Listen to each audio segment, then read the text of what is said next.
Segera download Apa saja yang disebut Quran oleh Tadabbur, Al-Quran, dia meraih tafsir dalam kebaikan. genggaman Contoh, Anda. bulan Ramadan adalah bulan Al-Quran.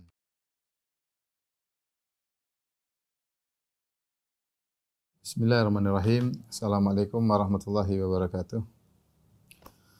Alhamdulillahi ala ihsanih wa syukru lahu ala taufiqihi wa amtinani wa asyhadu an la ilaha illallah wahdahu la syarika lahu ta'ziman li sya'nih wa asyhadu anna Muhammadan abduhu wa rasuluhu da'ila ridwani. Allahumma salli alaihi wa ala alihi wa ashabihi wa ikhwani. Para jamaah Masjid Al-Ikhlas Duku Bima Bekasi yang dirahmati oleh Allah Subhanahu wa taala, demikian juga para pemirsa yang dirahmati oleh Allah Subhanahu wa taala, kita melanjutkan pembahasan kita dari surat Al-A'raf. Kita kemarin pertemuan terakhir berhenti pada ayat ke-22 dan masih belum selesai ya. Kita bacakan kembali, fadallahuma bi ghurur, setan pun menggoda mereka berdua, yaitu Adam dan Hawa, yaitu iblis menggoda mereka berdua. Falamma dzaqa syajarata badat lahuma sawatuhuma. Tatkala mereka berdua merasai buah dari pohon tersebut, badat lahuma sawatuhuma, maka nampaklah aurat mereka berdua. Wa tafiqa yakhsifani alaihima min waraqil jannah, maka mereka berdua mulai menutupi aurat mereka dengan daun-daun yang ada di surga.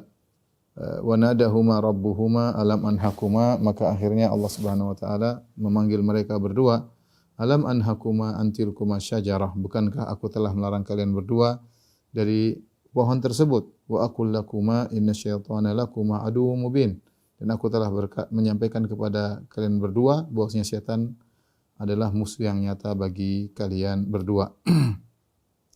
Ketika Adam digoda oleh iblis, bagaimana kita sebutkan dengan berbagai macam trik ya, sumpahnya ya. Kemudian Adam menamakan pohon tersebut dengan pohon keabadian, padahal pohon tersebut tidak bernama Syajaratul Khuld, tapi setan yang menamakan dengan nama tersebut. Dan iblis menghiasi kemaksiatan bagi Adam dan Hawa ya. Padahal kita tahu di surga tersebut banyak sekali pohon, banyak sekali kenikmatan, banyak sekali makanan ya. Bukan cuma buah-buahan, banyak sekali makanan. Kalau buah-buahan pun banyak sekali pohon. Tetapi semua yang halal tersebut ditinggal oleh Adam, dan Adam menuju pada yang haram. Dan demikianlah iblis telah bersumpah, la uzayyinanna lahum fil ardi, sebagaimana dalam surat Al-Hijr, sungguh aku akan menghiasi kemaksiatan di bumi, yaitu bagi anak-anak Adam, sebagaimana iblis telah menghiasi maksiat bagi Adam. Makanya ini berlanjut, trik iblis ini berlanjut sampai kita di dunia. Betapa banyak perkara yang halal, tetapi iblis menjadikan seorang tergoda pada yang haram ya. Akhirnya minum khamr, padahal yang lezat yang selain khamr banyak dan banyak beraneka ragam ya. Dan demikian ya, sehingga terkadang seorang tertarik pada perkara yang haram ya, padahal yang halal banyak. Kemudian juga iblis mengetahui titik kelemahan manusia, di mana kecenderungan dia, sebagaimana sudah kita jelaskan. Ketika Adam cenderung ingin bisa abadi di surga ya, maka iblis menamakan pohon tersebut dengan pohon keabadian agar Adam tertarik ke situ. Maka iblis mengetahui kecondongan kita masing-masing, dan dia akan menggoda kita dari sisi yang kita condong kepadanya ya. Ada orang yang condong kepada wanita, ada yang condong kepada harta, ada yang condong kepada jabatan, ada yang condong kepada kekuasaan. Iblis menggiring mereka sesuai dengan kecenderungan. Ada kecondongan keangkuhan, ada kecondongan bahkan dalam ketaatan, kecondongan berlebih-lebihan, maka dijadikanlah ekstrim oleh iblis. Iblis tahu kecondongan seorang dan digiring kepada kecondongan tersebut. Di sini ketika Adam bermaksiat, maka kemudian tampaklah aurat mereka berdua, Adam dan Hawa. Akhirnya mereka malu dan mereka menutupi aurat mereka dengan daun-daun yang ada di pohon tersebut. Oleh karenanya sepertinya Allah Subhanahu wa taala, sebagaimana perkataan Al-Qurtubi rahimahullahu taala, bahwasanya Allah telah memerintahkan Adam dan Hawa untuk menutup aurat. Makanya ketika aurat mereka terbuka, mereka segera menutupi. Sebagaimana Adam telah dan Hawa telah dilarang untuk mendekati pohon tersebut. Ya, mungkin ada yang berkata, Ustaz, apakah mereka diperintah dan dilarang di surga? Bisa jadi, kata Al-Qurtubi, bisa jadi sebagaimana mereka dilarang untuk mendekati pohon tersebut, mereka juga diperintahkan untuk menutup aurat. Ketika aurat mereka terbuka, mereka segera berusaha untuk menutup aurat. Dan ini menunjukkan, kata Al-Qurtubi, wa fil ayat dalilun ala qubhi kashfil aurah. Ya, pada ayat tersebut menunjukkan tentang buruknya membuka aurat, Dan dari sini Imam Syafi'i berpendapat bahwasanya barang siapa yang tidak bisa menutup auratnya dengan kain atau apa, dia wajib untuk menutup auratnya dengan daun. Apa saja yang bisa menutupi. Kalau tidak dapat apa, maka harus dengan daun. Daun biasanya daun ada di mana-mana. Mungkin dia tidak menemukan kain sama sekali, maka dia menutup auratnya dengan daun, minimal pada aurat-aurat besar, yaitu kubul dan dubur. Kubul dan dubur. Ya, sebagaimana yang Adam dan Hawa lakukan di surga ketika aurat mereka berdua terbuka. Kemudian Allah Subhanahu wa taala, dan ini kata Syekh Sa'di ya dalam tafsirnya, fasara lil uril batin min at-taqwa fi hadhil hal atharun fil libasi zahir. Bahwasanya ketika ketakwaan lepas karena bermaksiat kepada Allah Subhanahu wa taala, maka punya pengaruh terhadap yang zahir ya. Kalau orang ketakwaannya hilang ya, atau berkurang, mulai terkikis, demikian juga rasa malunya mulai terkikis, maka akan nampak dari perbuatan zahirnya, entah pada menampakkan auratnya atau tidak malu-malu ngomong apapun yang dia kehendaki tanpa mikir panjang, asal ngomong, asal yang penting bicara ya. Seperti itu ya. Ini dampak di antara takwanya berkurang, takwanya terkikis, maka bisa dampak pada zahir. Dan itu sangat jelas keterkaitan antara batin dengan zahir. Ketika batinnya terkikis terlalu bermaksiat, maka akan nampak efeknya di secara zahir, entah dari dia membuka auratnya atau kemudian dia berbicara seenaknya ya, atau dia bermaksiat di depan umum tidak peduli ya. Ini ada faktor karena ketakwaan yang terkikis di dalam, sehingga efek luarnya kelihatan. Namun Adam dan Hawa ketika bermaksiat maka terbuka auratnya, setelah itu mereka bertobat, sehingga mereka pun malu, sehingga mereka pun mulai menutupi aurat mereka dengan daun-daun. Ketika itu Allah pun menegur mereka berdua, wa nadahuma rabbuhuma, maka Rabb mereka berdua menyeru kepada mereka ya. Alam anhakuma, bicara langsung, jadi Allah menggunakan kata ganti orang kedua. Bukankah aku telah melarang kalian berdua? Antilkumas syajarah, dari pohon tersebut. Wa aqul lakuma, dan aku sudah katakan kepada kalian berdua, inna syaitana lakuma adu mubin. Sungguhnya syaitan adalah musuh yang nyata, bukan musuh-musuhan. Ini benar-benar musuh yang syaitan benar-benar fokus untuk menggelincirkan kalian berdua. Seakan-akan tidak ada kegiatan syaitan kecuali untuk menyesatkan kalian berdua. Makanya Allah mengatakan inna syaitana lakuma. Syaitan itu bagi kalian berdua musuh yang nyata, bukan pada yang lain. Jadi syaitan tidak bermusuhan dengan malaikat, tidak ya. Syaitan tidak bermusuh dengan jin ya. Dia dari jin, dia tidak musuh dengan jin. Dia fokus untuk menyesatkan Adam dan Hawa, dan selanjutnya fokus untuk menyesatkan anak-anak manusia ya, anak-anak Adam. Ya, di sini ada faedah yang kita ambil. Pertama, ini menunjukkan tentang akidah Ahlussunnah wal Jamaah, bahwasanya Allah Subhanahu wa taala memiliki sifatul kalam, dan sifatul kalam adalah sifat yang Allah berbicara kapan Allah berkehendak. Allah mengatakan, alam anhakuma, bukankah aku melarang kalian berdua? Itu kapan Allah bicara begitu? Apakah zaman azali ataukah Allah berbicara begitu ketika Adam dan Hawa melakukan pelanggaran? Jawabannya tentu jelas. Orang yang berakal akan mengatakan Allah mengatakan demikian, menegur Adam dan Hawa ketika Adam dan Hawa melanggar, baru Allah mengatakan alam anhakuma, bukankah aku telah melarang kalian berdua? Tapi kelompok seperti Asy'ariyah, mereka mengatakan Allah berbicara dengan kalam firman azali yang Allah sudah ngomong ini zaman azali. Gimana Allah ngomong zaman azali? Bukankah aku telah melarang kalian berdua? Kenapa kalian melanggar? Mereka berdua belum melanggar. Makanya di antara hal yang membuat mereka bingung, mereka mengatakan seluruh firman Allah adalah azali. Azali karena firman Allah adalah qadim dan tidak boleh tidak boleh mutajaddid, tidak boleh terkait dengan waktu ya. Sehingga mereka mengatakan Al-Qur'an ini adalah ungkapan dari kalam azalinya Allah. Karena kalam azalinya Allah Firman Allah azali tidak ada hurufnya, tidak ada bahasanya, hanya ini ungkapan dari makna yang terkandung dalam firman azali tersebut. Kita mengatakan, apakah di dalam firman azali tersebut ada makna? Allah mengatakan, bukankah aku telah melarang kalian berdua? Taruhlah tanpa bahasa, tapi makna tersebut terkandung enggak di zaman azali? Kalau makna tersebut terkandung di zaman azali, berarti itu makna yang dusta. Kenapa? Karena Adam dan Hawa belum melanggar. Bagaimana kemudian ada perkataan, bukankah aku telah melarang kalian berdua? Ya. Demikian juga, qad sami Allahu qaulal lati tujadiluka fi zawjiha. Ya. Allah sungguh telah mendengar perkataan wanita yang telah berkeluh kesah kepada engkau, mengeluhkan suaminya kepada engkau. Kalau itu sudah ada di zaman azali, berarti Allah dusta. Ya. Allah dusta karena Allah mengatakan Allah telah mendengar, pembicaraannya belum terjadi, pembicaraan terjadi nanti di zaman Nabi sallallahu alaihi wasallam. Intinya sekedar saya ingatkan bahwasanya akidah Ahlussunnah adalah akidah yang simpel, yang mudah. Allah Subhanahu wa taala Maha berbicara sejak Allah ada. Sifat Maha berbicara Allah sudah ada sejak azali, tapi kapan Allah berbicara terserah Allah Subhanahu wa taala. Ya.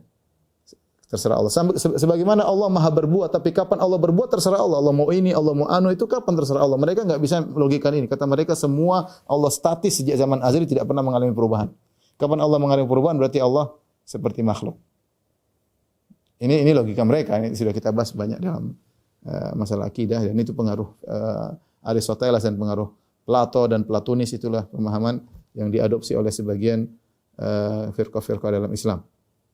Tapi di sini jelas sekali Allah mengatakan, alam anhakuma antilkuma syajar. Bukankah aku telah melarang kalian berdua dari pohon tersebut?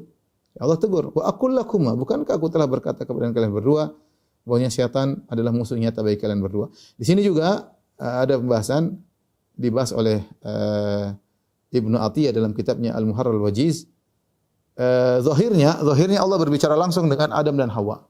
Padahal kita tahu para nabi yang mendapat gelar kalimullah adalah Nabi Musa alaihissalam. Nabi Musa. Yang lainnya tidak, ya. Allah mengatakan, inni istafaituka 'alan nasi bi risalati wa bi kalami. Ya, aku telah memilih engkau Musa dengan kalami, dengan bicara langsung. Allah berfirman, wa kallamallahu Musa taklima. Allah berbicara langsung dengan Nabi Musa alaihissalam. Maka Nabi Musa diberi gelar dengan kalimullah, ya. Karena ada sebagian nabi yang Allah tidak bicara langsung dan ada yang Allah yang berbicara langsung. Demikian juga di hari kiamat kelak di padang mahsyar, para manusia ketika datang kepada Nabi Musa, mereka menyebutkan kepada Nabi Musa, yaitu Nabi Musa telah berbicara langsung dengan Allah. Allah telah berbicara langsung dengan Nabi Musa. Di sini zahirnya Adam berbicara langsung dengan Nabi Musa. Terus bagaimana? Berarti Adam sejajar dengan Nabi Musa.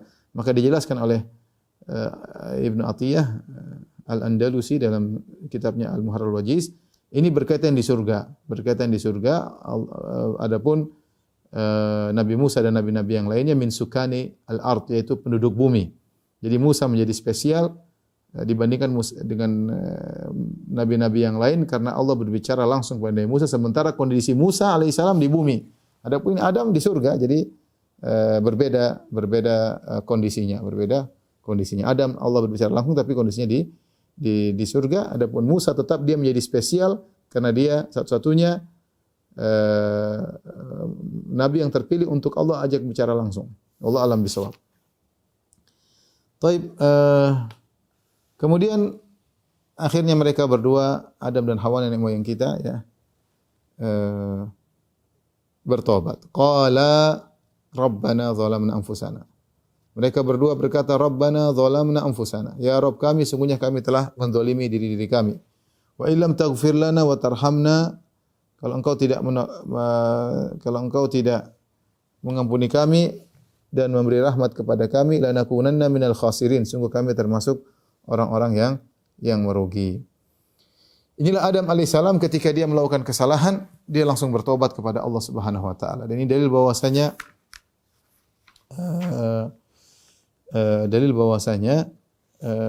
para nabi bisa terjerumus dalam dosa kecil.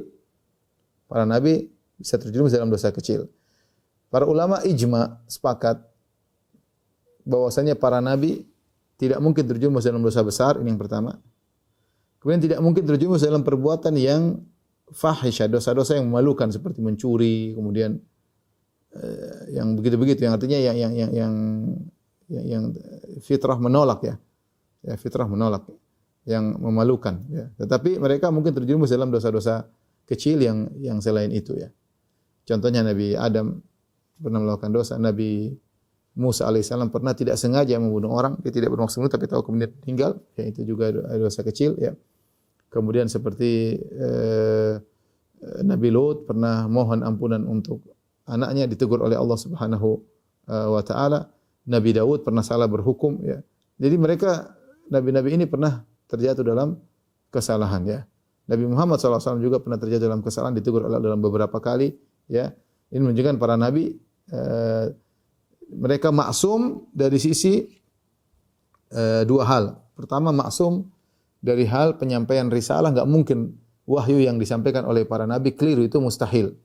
Saya ulangi, wahyu yang disampaikan oleh para nabi keliru itu mustahil. Jadi pasti dijaga. Jadi, karena ini berkaitan dengan wahyu, maksum tidak mungkin salah menyampaikan.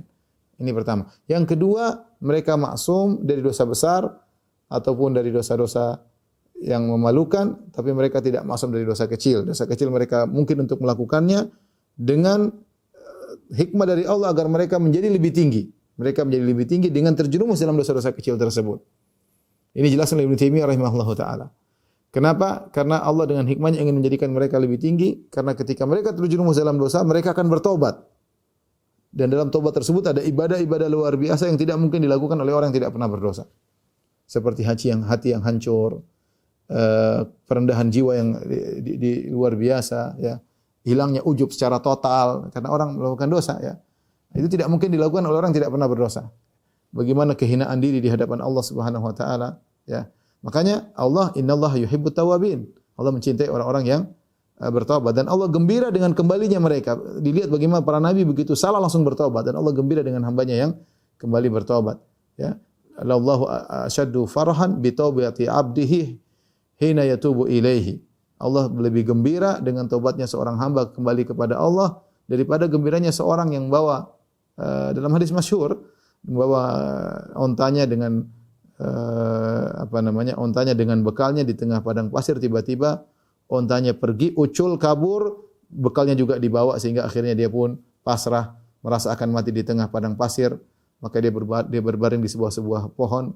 Kemudian dia menunggu kematiannya yang datang secara perlahan demi perlahan. Fa bainama huwa kadzalik, tatkala dia merasa dia pasti akan mati, waqad aisha min rahilati, putus asa, enggak mungkin ontanya kembali ke dia. Tiba-tiba idh huwa biha qa'imah, tiba-tiba ontanya hadir depan dia. Maka dia pun segera memegang tali kekang onta dan dia bersyukur, dia berkata, Allahumma anta abdi wa ana rabbuk. Dia saking bersyukurnya, saking gembiranya dia salah ngomong, dia mengatakan, ya Allah, sungguhnya aku adalah Tuhanmu, engkau adalah hambaku.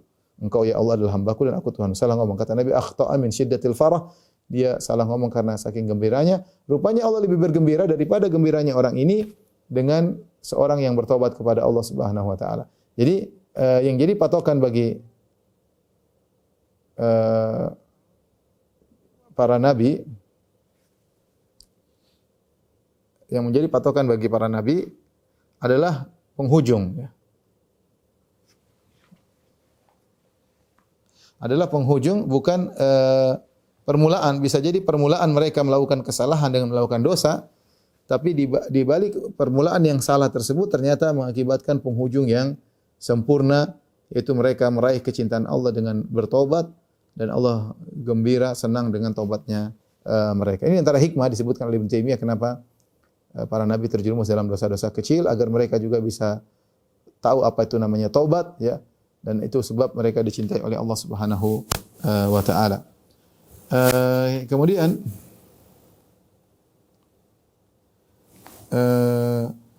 Adam alaihissalam ketika melakukan dosa, dia segera bertobat kepada Allah Subhanahu wa taala. Berbeda dengan iblis. Iblis sudah tahu dia salah, dia ngeyel, bersikeras. Bahkan dia menjadikan takdir sebagai dalil untuk dia melanjutkan kemaksiatannya. Seorang kalau tahu dia salah, dia bertobat, kemudian dia jadikan bahwasanya takdir untuk dia bertobat. Ya sudah qadarul, tapi dia bertobat. Bukan menjadikan takdir untuk alasan semakin bermaksiat. Ya sudah takdir jalan terus ya, enggak seperti itu. Makanya ketika iblis terjerumus dan dia tahu salah, dia mengatakan fabima aghwaitani. karena Kau telah menyesatkan aku ya Allah, la aghwiyannahum ajmain. Aku akan menyesatkan mereka. Justru dia malah ngeyel dan dia menjadikan takdir sebagai dalil untuk semakin terjerumus dalam pembangkangan. Ini Adam ya. Ini siapa? Astagfirullah, ini iblis seperti itu. Adam sebaliknya, Adam ketika alaihissalam ketika dia salah, segera dia bertobat kepada Allah Subhanahu wa taala. Barang siapa yang kemudian berdalil dengan takdir untuk terus semakin bermaksiat, maka dia pengikut iblis, iblis. Kemudian perhatikan Adam alaihissalam ya, ketika dia bertobat dia tidak mengatakan ya Allah ampuni kami.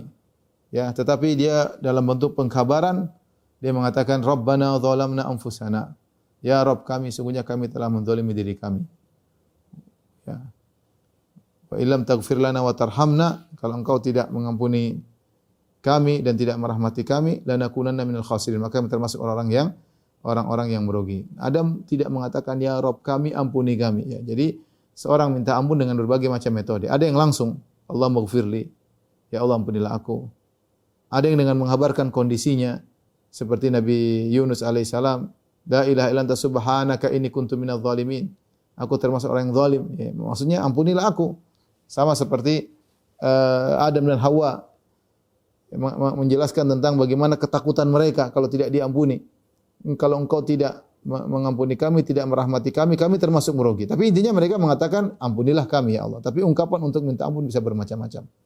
Ya, dalam kondisi ini Adam alaihissalam mengabarkan tentang diri mereka yang telah berbuat zalim terhadap menganiaya diri sendiri, kemudian mengungkapkan kekhawatiran mereka kalau mereka tidak diampuni, maka mereka akan termasuk orang-orang yang merugi. Setelah itu Allah berfirman, qala bitu ba'dukum li ba'din adu. Kata Allah, turunlah kalian. Ya. Turunlah kalian, jadilah sebagian kalian musuh sebagian bagi yang lain. Siapa yang turun sini? Sini Allah menggunakan lafal jama', ihbitu, turunlah kalian. Para ulama mengatakan kalau dalam Al-Qur'an ada kata ihbitu, ada tiga, ada ihbitu, turunlah kalian dalam lafal jama', ihbita musanna, turunlah kalian berdua, ada fahbit, turunlah engkau. Ya. Jadi habita ini ada tiga datang dalam Al-Qur'an.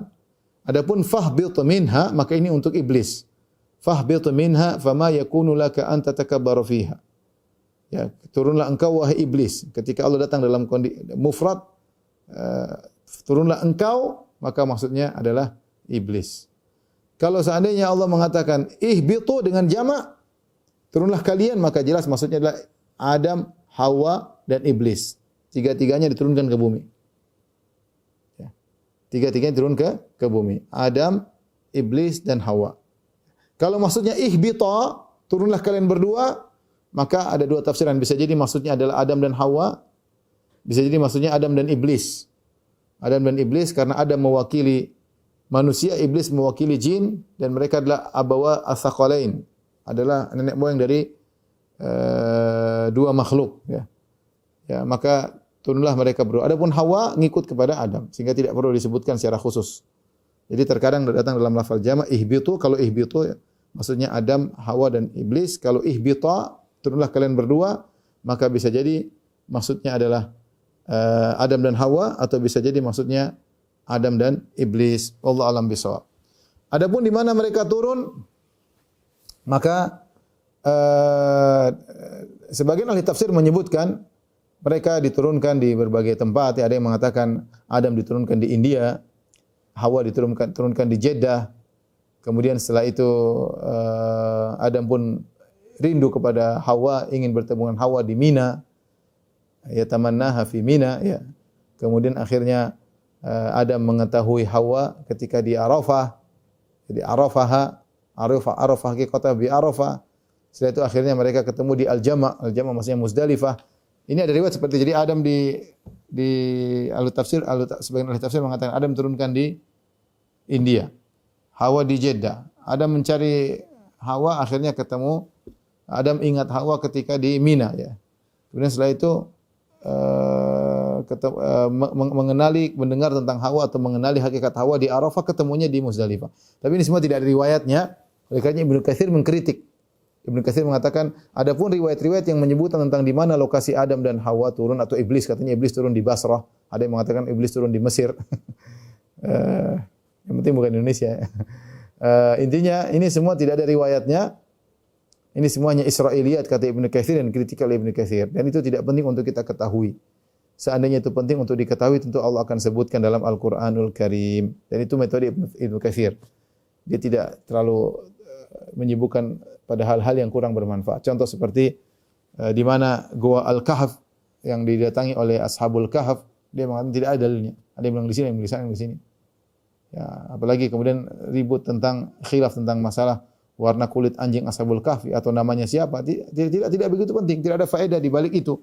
Mau namanya siapapun tidak ada masalah, mau warna kulitnya apapun tidak jadi masalah, tidak jadi masalah. Dimungkinkan juga letak gua dimanapun letak gua tersebut tidak jadi masalah. Maka Allah kalau itu ada di balik mengetahui letak gua tersebut, di balik itu ada ibadah, ada akidah yang penting, tentu Allah akan sebutkan. Ketika Allah tidak menyebutkan dan Nabi pun tidak pernah menceritakan, maka tidak perlu kita ketahui. Yang penting kisah itu pernah terjadi. Maka tidak perlu merepot-repotkan diri untuk mengatakan oh lokasinya di sini, oh lokasinya di sini, tidak perlu. Sama Adam turun di mana, Hawa turun di mana, enggak usah kita ribut-ributkan, harus turun di mana, harus di mana. Semua itu Israiliyat, tidak ada dalilnya.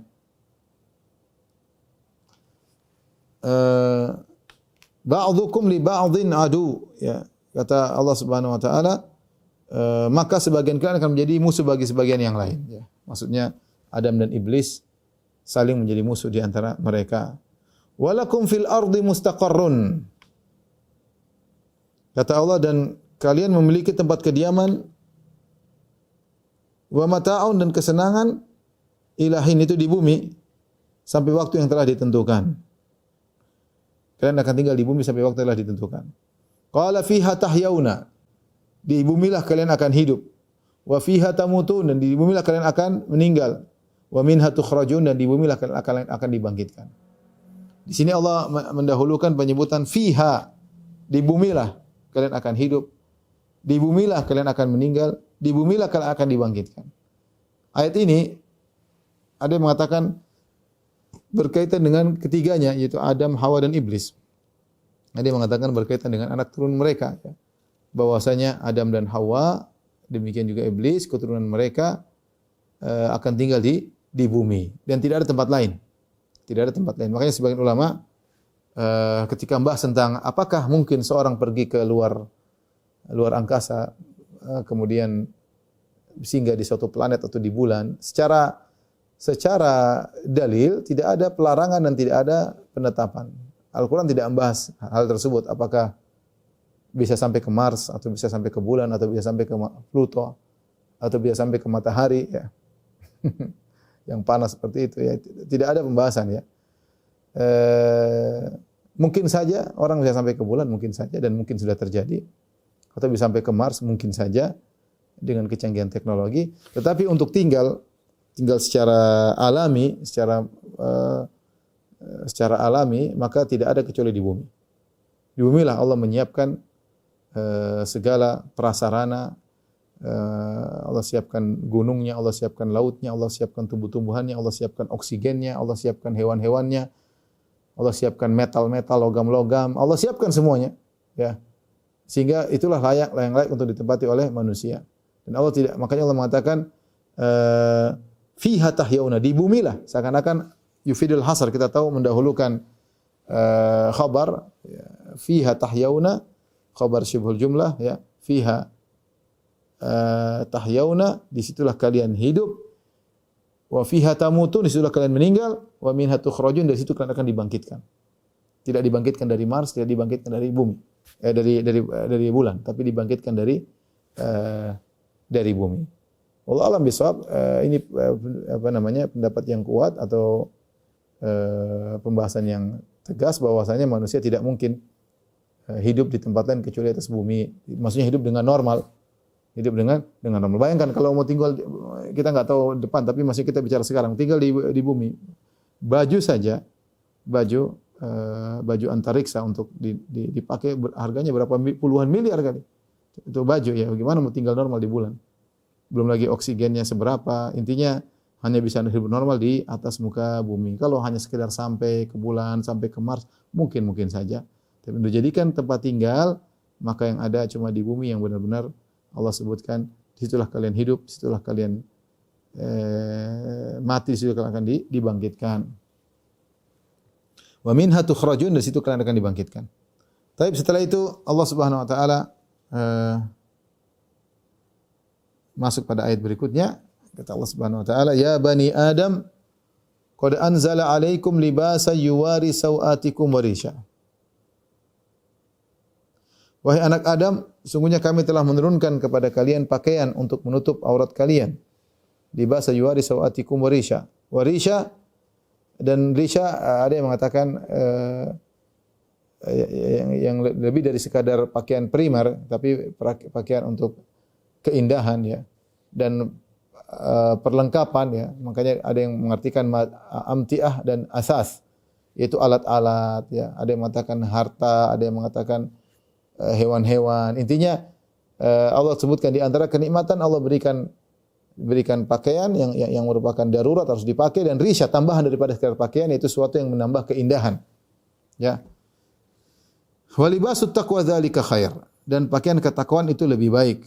Dzalika min ayatillahi la'allahum yadhakkarun, dan ini adalah dari tanda-tanda kebesaran Allah yang menunjukkan adanya Tuhan. La'allahum yadhakkarun, semoga mereka bisa ingat, Tapi di sini Allah mengatakan qad anzalna 'alaikum libasan. Allah turunkan bagi kalian libas, pakaian. Apa maksudnya menurunkan? Ada beberapa pendapat yang mengatakan menurunkan, benar-benar menurunkan, yaitu Allah turunkan pakaian yang dipakai oleh Adam dan Hawa. Sebagai contoh bagi anak-anak Adam untuk bisa membuat pakaian. Oh, ternyata pakaian itu dibuatnya begini. Allah turunkan benar-benar pakaian. Ya. Ada yang mengatakan turunkan maksudnya qad anzalna itu qad khalaqna, kami telah ciptakan.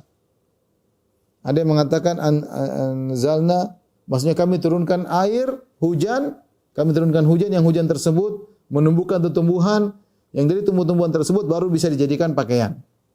Jadi ceritanya Allah menyebutkan turun dari sebab-sebab hujan, hujan turun menumbuhkan tumbuhan itulah yang kemudian dijadikan pakaian. Ada yang mengatakan Allah turunkan pakaian maksudnya sebagaimana pendapat Ibnu Taimiyah rahimahullah, sebagaimana pakaian yang terbuat dari kain wol yang diturunkan dari badan domba. Ya, intinya Allah turunkan pakaian.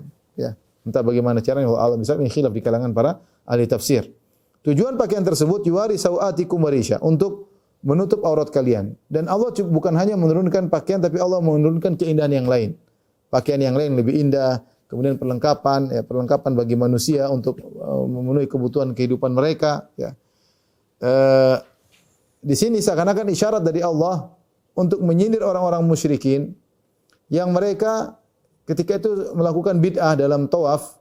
Orang musyrikin kalau mereka tawaf, mereka harus pakai baju baru. Ya. Kalau tidak ada baju baru, mereka pinjam dari al-hums, dari orang-orang Quraisy. Kalau orang Quraisy tidak kasih pinjam baju, mereka tawaf dalam kondisi telanjang. Ketika mereka tawaf dalam kondisi telanjang, mereka berkata, kami tawaf sebagaimana kami pertama kali diciptakan. Diciptakan keluar dari perut ibu dalam kondisi telanjang, kami ingin tawaf dalam kondisi demikian. Atau mereka mengatakan, kami tidak pantas tawaf dengan baju yang pernah kami kotori dengan dosa. Setiap pakai baju pasti kasih melakukan dosa. Kalau gitu, kalau tawaf berhadapan dengan Allah, jangan pakai pakaian yang ada dosanya. Maka mereka buang pakaian mereka tawaf telanjang. Ini bid'ah. Bid'ah yang mereka lakukan dalam tawaf. Ya. Tawaf dengan telanjang dengan niat baik. Kalau kita lihat niatnya baik. Niatnya agar mereka bisa mengingat bahwasanya mereka diciptakan oleh Allah, sehingga tawaf dalam kondisi mereka bagaimana kita dilahirkan dalam kondisi telanjang, menunjukkan kerendahan di hadapan Allah, penghormatan terhadap Allah. Pikiran mereka begitu. Atau mereka mengatakan kami tidak pantas untuk tawaf di hadapan Allah jika memakai pakaian yang pernah kami gunakan untuk maksiat. Ya. Maka Allah sindir, Allah ingin jelaskan bahwasanya pakaian itu adalah salah satu daripada karunia Allah. Ya bani Adam qad anzalna 'alaikum libasan. Wahai anak Adam, kami turunkan, itu kami beri anugerah kepada engkau dengan pakaian. Pakaian itu anugerah. Yuwari sawatikum, di antara anugerah Allah seorang memiliki rasa malu untuk menutup aurat mereka. Ya, dan ini fitrah. Semua orang malu membuka aurat, kecuali fitrahnya sudah rusak, dirusak oleh syaitan. Dihiasi oleh syaitan sehingga orang tidak pakai pakaian sama sekali, menganggap itu sesuatu yang biasa. Asalnya manusia pasti punya rasa malu. Ya. Warisha, dan tadi ada perlengkapan-perlengkapan yang Allah turunkan juga bagi manusia. Setelah itu Allah mengatakan walibasu taqwa dzalika khair, dan pakaian ketakwaan itu lebih baik. Kata Syekh Sa'di rahimahullahu taala, Allah ingin mengingatkan bahwasanya pakaian yang Allah turunkan, perlengkapan yang Allah turunkan itu bukan tujuan utama. Tujuan utama Allah turunkan itu semua agar kalian bisa beribadah kepada Allah dengan sebaik-baiknya. Ya, sehingga Allah ingatkan walibasu taqwa dzalika khair. Libas pakaian ketakwaan itu lebih baik. Jangan kalian tersibukkan dengan pakaian-pakaian duniawi, dengan perlengkapan duniawi sehingga kalian lupa bahwasanya pakaian utama yang harus kalian perhatikan adalah ketakwaan. Ketakwaan. Itu yang harus kalian perhatikan. Sebagian orang fokus pada pakaian duniawi, dia lupa bahwasanya harus ada pakaian ketakwaan yang harus dia perhatikan. Allah Subhanahu wa taala mengatakan walibasu taqwa dzalika khair, pakaian ketakwaan itu lebih baik, ya, karena sebagaimana dijelaskan oleh Syekh Sa'di rahimahullah taala, dia mengatakan kalau pakaian zahir hanya menutupi sesuatu yang zahir, menutupi sesuatu yang zahir, kalaupun terbuka paling malu, ya, dan tidak berakibat apa-apa, ya. Bahkan kalau dalam kondisi darurat orang telanjang tidak jadi masalah, ya. Tetapi kalau pakaian ketakwaan, dia menutup batin seseorang, yang kalau pakaian ketakwaan dicabut, maka terbukalah aurat batinnya dan dia akan mendapatkan kebinasaan di akhirat, ya. Ya, akan mendapatkan kebinasaan dia. Kalau pakaian sudah ketakwaan sudah dicabut dari Allah, maka dia akan bebas melakukan apa yang dia kehendaki dan akan mengakibatkan kehinaan baginya di dunia terlebih lagi di akhirat. Dari sini kita tahu pakaian ketakwaan lebih utama daripada pakaian zahir. Maka konsenlah engkau kepada pakaian ketakwaan. Dan di antara faedah Allah menamakan libas sesuatu yang selalu dipakai, libas, ya, dipakai, ya. Makanya seorang dikatakan malam adalah libasan karena malam seakan-akan menyelimuti seseorang. Kemudian dikatakan juga wanita huna libasul lakum, wanita adalah pakaian bagi kalian, ya. Itu seorang laki tentram dengan wanita, ya, di dekapnya wanita tersebut, ya. Maka ketakwaan pun demikian, ketakwaan pun harusnya meliputi tubuh kita. Allah menamakan dengan pakaian ketakwaan. Hendaknya pakaian tersebut tidak dilepas dan hanya pakaian tersebut dibawa kemana-mana yang menutupi aurat batinnya. Makanya Rasulullah mengatakan ittaqillaha haitsu ma kuntum, bertakwalah dimanapun engkau berada dan kapanpun, ya. Seorang bertakwa seakan-akan pakaian ketakwaan tersebut meliputi sekujur tubuhnya. Dia bertakwa pada lisannya, dia bertakwa pada pandangannya, dia bertakwa pada pendengarannya, dia bertakwa pada tulisannya, dia bertakwa pada komentarnya. Seakan-akan pakaian tersebut meliputi seluruh tubuhnya dan dia bertakwa dimanapun dia berada. Dzalika min ayatillahi la'allahum yadhakkarun, dan inilah bagian daripada tanda-tanda kebesaran Allah. Allah menurunkan pakaian bagi kalian, ya. Taib. Setelah itu Allah Subhanahu wa taala berfirman mengingatkan anak-anak Adam, "Ya bani Adam, la yaftinannakumus syaitanu kama akhraja abawaykum minal jannah." Wahai anak-anak Adam, janganlah sekali-sekali kalian ditipu oleh syaitan, oleh iblis, sebagaimana ia telah mengeluarkan kama akhraja abawaykum minal jannah, sebagaimana iblis telah berhasil mengeluarkan nenek moyang kalian berdua, itu Adam dan Hawa, dari surga. Yanzi'u anhuma libasahuma, di mana iblis telah melepas pakaian keduanya, liyuriyahuma sawatihima, untuk memperlihatkan kepada mereka berdua aurat mereka berdua. Innahu yarakum huwa wa qabiluhu min haitsu la tarawnahum. Sungguhnya setan dan pasukannya melihat kalian dari arah di mana kalian tidak bisa melihat mereka. Inna ja'alna syayatina awliya'a lil ladzina la yu'minun. Kami menjadikan setan-setan sebagai wali-wali bagi orang-orang yang tidak beriman. Setelah Allah menyebutkan tentang kisah permusuhan Adam dan Hawa dan akibatnya Adam dan Hawa turun dari permusuhan Adam dan Hawa dengan iblis, akhirnya Adam dan Hawa turun dari surga menuju bumi, maka Allah ingatkan kita sebagai anak-anak Adam. Janganlah kalian terfitnah oleh syaitan sebagaimana syaitan telah berhasil. Kalian keturunan Adam, ingat syaitan pernah berhasil mengeluarkan nenek moyang kalian berdua dari surga. Ya, kemudian berhasil melepas pakaian nenek moyang kalian berdua. Ya, iblis ingin orang-orang membuka aurat. Karena kalau orang sudah buka aurat, mereka jadi hina. Mereka jadi hina, menjadi rendahan. Ya, seperti hewan. Ya, tidak punya rasa malu dicabut. Ya, fitrah rusak. Ya, iblis maunya itu di antara propaganda iblis. Banyak orang tidak sadar ya. Ya. Maka Allah ingatkan, jangan kalian tertipu oleh setan. Setan sudah pernah menipu nenek moyang kalian berdua. Kemudian Allah mengatakan innahu yarakum. Dia melihat kalian. Kata Syekh Sa'di yaitu daimul muraqabah, senantiasa mengawasi kalian. Iblis dan pasukannya mengawasi kita. Jadi selalu kita nih, mereka tidak pernah capek mengawasi kita. Lagi ngapain? Kapan saatnya digoda? Ya, kapan saatnya dibisik-bisikin? Huwa wa qabiluhu, dia dan qabiluhu, yaitu dengan pasukannya. Ada yang mengatakan qabiluhu maksudnya dengan keturunannya. Intinya setan tidak sendiri, dia punya anak buah. Dan anak buahnya sabar untuk mengawasi kita. Kapan kita lagi bersafar, kapan lagi kita lagi sendirian, kapan kita lagi di kamar, kapan lagi di hotel, kapan lagi di mana. Dia mengawasi, dia mencari celah untuk segera digoda. Dengan bisik-bisikan dalam hati. Ya, bisik-bisikan dalam hati. Memperhias, memperindah kemaksiatan. Ya, sehingga akhirnya orang pun tergoda dan melakukannya. Jadi setan muraqabatud daim, senantiasa muraqabah. Senantiasa mengawasi dan juga anak buahnya demikian. Min haitsu la taranauhum, mereka mengawasi kalian dari sisi kalian tidak bisa melihat mereka. Sehingga sebagian ulama mengatakan tidak ada yang bisa melihat setan dalam bentuk aslinya. Setan bisa menjelma, ya tasyakkal, dia bisa menjelma. Ya, menjelma menjadi manusia sebagaimana Abu Hurairah pernah menangkap setan ketika mencuri harta sedekah, tapi dalam bentuk manusia. Adapun bentuk aslinya tidak mungkin dilihat. Kata sebagian ulama berdasarkan ayat ini, min haitsu la tarawnahum. Mereka menggoda kalian dari mana kalian tidak bisa melihat mereka. Seperti Allah ingatkan, inna ja'alna syayatina awliya lil ladzina la yu'minun. Kami jadikan setan-setan sebagai wali-wali, penolong-penolong bagi orang-orang yang tidak beriman. Semakin orang tidak beriman, dia semakin punya akad keterikatan dengan syaitan,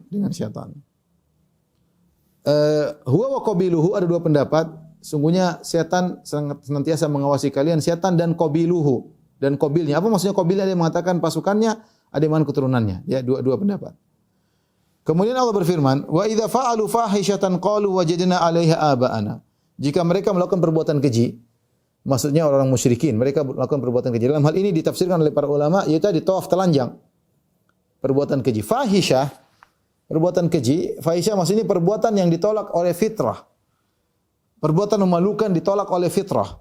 Ya, Allah menamakan dengan fahisyah. Dan fahisyah ini banyak, seperti zina, seperti pelacur, ya, ini perbuatan keji, ya, tidak pantas, seperti membuka aurat.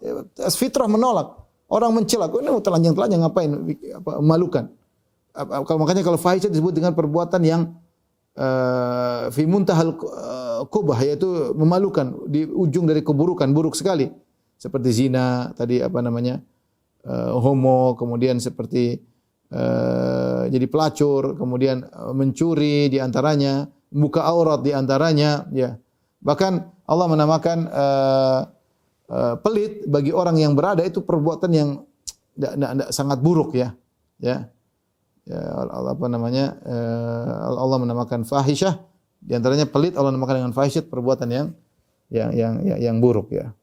Yang ditolak oleh fitrah, orang kaya kok pelit. Kata mereka ketika mereka melakukan fahisyah di sini maksudnya tawaf telanjang, qalu wajadna 'alaiha aba'ana. Mereka berdalil dengan nenek moyang tradisi. Kami dapatin nenek moyang kami begini. Jadi jauh sebelum kau lahir Muhammad, nenek moyang kami sudah begini. Kalau mereka tawaf tidak dapat baju, mereka buka baju mereka tawaf telanjang. Kenapa? Lebih afdal. Dengan tawaf telanjang kita tidak tawaf sambil pakai baju maksiat yang pernah kita lakukan maksiat. Dan kita tawaf sebagaimana Allah ciptakan kami pertama kali keluar dari perut ibu, telanjang. Dengan dalil akal mereka, kata mereka wajadna 'alaiha aba'ana.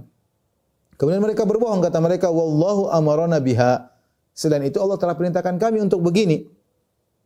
Berdalil dengan nenek moyang, kemudian berdosa, mengatakan Allah perintahkan kami. Maka Allah menyuruh untuk membantah mereka. Kul innallaha la ya'muru bil fahsya. Katakanlah Allah tidak pernah menyuruh untuk perbuatan keji, tidak pernah. Tidak pernah Allah suruh perbuatan seperti ini. Buka aurat, tidak pernah. Ya. Ataquluna 'ala Allahi ma la ta'lamun. Apa kalian berani-berani berbicara tentang Allah tanpa ilmu? Kalian bohong atas nama Allah Subhanahu wa taala. Makanya Nabi SAW ketika mau hajian, Nabi sudah berhasil menaklukkan kota Mekah. Kota Mekah sudah menjadi negeri Islam itu pada tahun 8 Hijriah. Tetapi Nabi baru berhijrah tahun 10 Hijriah. Kenapa? Di tahun 9 Hijriah, Nabi SAW mengutus Abu Bakar radhiyallahu anhu untuk berhaji dan beri pengumuman. Karena Nabi tahun depannya tahun 10 Hijriah ingin berhaji tanpa ada yang buat bid'ah, tanpa ada yang berbuat syirik. Maka Abu Bakar memberi pengumuman dengan utusan Nabi SAW, Allah hujjah ba'dal am musyrik wala yatufa bil bait oryan. Nabi beri pengumuman, setelah tahun ini tidak ada lagi orang musyrik yang berhaji, tidak ada orang musyrik berhaji. Nabi ingin haji tanpa ada orang musyrik. Dan tidak boleh ada orang yang tawaf telanjang setelah tahun ini. Setelah Abu Bakar mengkondisikan pada tahun 9 Hijriah, baru tahun 10 Nabi berhaji pada tahun 10 Hijriah. Setelah dikondisikan oleh Abu Bakar tanpa ada kesyirikan, tanpa ada kebid'ahan yaitu tawaf orang yang telanjang. Maka ketika mereka mengatakan ini nenek tradisi nenek moyang kami, dan mereka Nabi tidak bantah ketika mereka mengatakan ini tradisi nenek moyang kami, benar.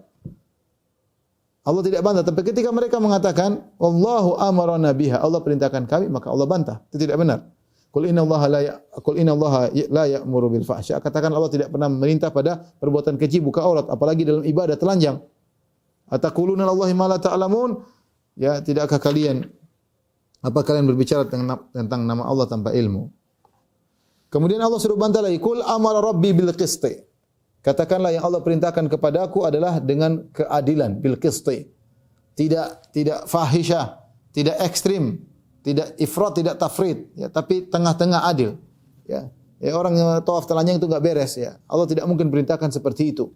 Ya, Allah tidak mungkin perintahkan seperti itu. Qul amara rabbi bil qisti. Katakanlah Muhammad kepada mereka, Allah menyuruh aku berbuat i'tidal, yang tengah. Tidak mungkin Allah suruh berbuat tawaf dalam kondisi telanjang. Wa aqimu wujuhakum inda kulli masjid. Maka luruskanlah wajah kalian di setiap masjid, ya. Luruskanlah wajah kalian di setiap salat, di setiap masjid, ya. Wa du'uhu mukhlishina lahuddin, dan berdoalah kepada Allah dengan ikhlas. Kama bada'akum ta'udun. Sebagaimana Dia telah menciptakan kalian dari permulaan, maka demikianlah kalian akan kembali kepadanya. Kama bada'akum ta'udun, kalau kita artikan sebagaimana Allah memulai kalian, kalian akan kembali. Sebagaimana Allah memulai kalian, kalian akan kembali. Ada dua tafsiran di kalangan ahli tafsir. Ada yang mengatakan bahwasanya maksudnya sebagaimana Allah ciptakan kalian dengan sudah mentakdirkan mana yang masuk surga, masuk neraka, ta'udun, maka kalian akan kembali sesuai dengan takdir yang Allah ciptakan di awal, yang sudah Allah tentukan di awal. Ini tafsiran, tapi tafsiran yang kurang kuat. Ya. Sehingga mereka mengkaitkan tentang mereka fariqon hada wa fariqon haqqo alaihim bidzalalah. Makanya setelah itu Allah mengatakan sekelompok dapat hidayah, sekelompok sesat sesuai dengan takdir yang Allah takdirkan.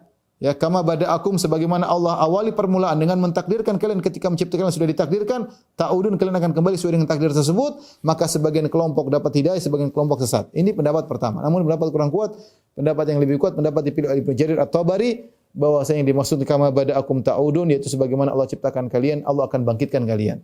Karena konteks ini berkaitan dengan orang musyrikin yang mereka mengingkari hari kebangkitan. Mereka mengingkari hari kebangkitan, dan ini pendapat yang dipilih oleh Ibnu Jarir At-Tabari, dipilih oleh Ibnu Qayyim rahimahullahu taala. Maksud ayat ini kama bada'akum ta'udun, sebagaimana Allah menciptakan kalian, kalian akan dikembalikan. Akan dikembalikan, dibangkitkan, dan kalian bertanggungjawabkan seluruh perbuatan kalian. Termasuk di antaranya kalian bertanggungjawabkan tawafnya kalian dalam kondisi telanjang. Itu akan kalian pertanggungjawabkan di hadapan Allah Subhanahu wa taala. Allah sebutkan fariqon hada wa fariqon haqqa alaihimud dhalalah. Di antara mereka ada yang dapat hidayah, di antara manusia ada yang dapat hidayah, dan di antara manusia ada yang ditetapkan kesesatan bagi mereka, ya.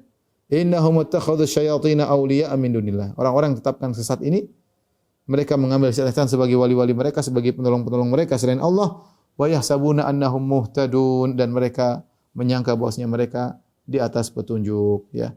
Mereka menyangka mereka di atas petunjuk. Di sini Allah jelaskan orang-orang yang disesatkan oleh Allah atau tercatat sebagai orang sesat, mereka akan melakukan hal-hal yang menunjukkan kesesatan mereka, seperti mereka menjadikan syaitan sebagai wali-wali. Mereka menjadikan syaitan sebagai penolong-penolong mereka selain Allah. Yang kedua, mereka menyangka mereka di atas kebenaran. Mereka menyangka mereka di atas kebenaran. Dan ini dalil bahwasanya banyak ahlul batil mereka di atas kebenaran, mereka kekeh mempertahankan padahal mereka di atas kebenaran. Coba lihat penganut agama-agama yang lain. Ya. Orang Nasara tahu Nabi Isa manusia, tapi mereka tetap ini Tuhan kami, ini jalan keselamatan. Tidak beriman Nabi Isa masuk neraka.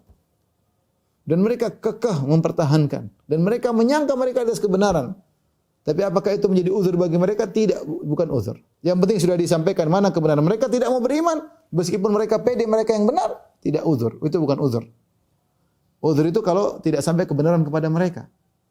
Sementara Islam tersebar sampai kepada mereka.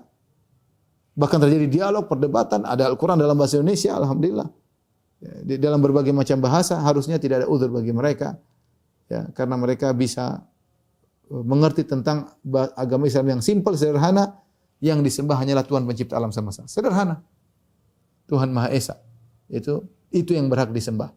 Adapun menyembah nabi, maka itu tidak benar. Artinya di sini Allah menyatakan wa yahsabuna annahum muhtadun, dan mereka menyangka mereka di atas kebenaran, dan demikianlah banyak ahlul batil menyangka mereka di atas kebenaran dan meninggalkan kebenaran yang sungguhnya, namun itu bukan uzur bagi mereka untuk diberi hukuman oleh Allah Subhanahu wa taala.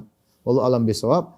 Ini saja yang saya sampaikan, kurang lebih saya mohon maaf pada para jamaah Masjid Al-Ikhlas Duku Bima. Insyaallah kita ketemu lagi di kesempatan yang lain. Kurang lebihnya saya mohon maaf. Wabillahi taufiq wal hidayah. Assalamualaikum warahmatullahi wabarakatuh.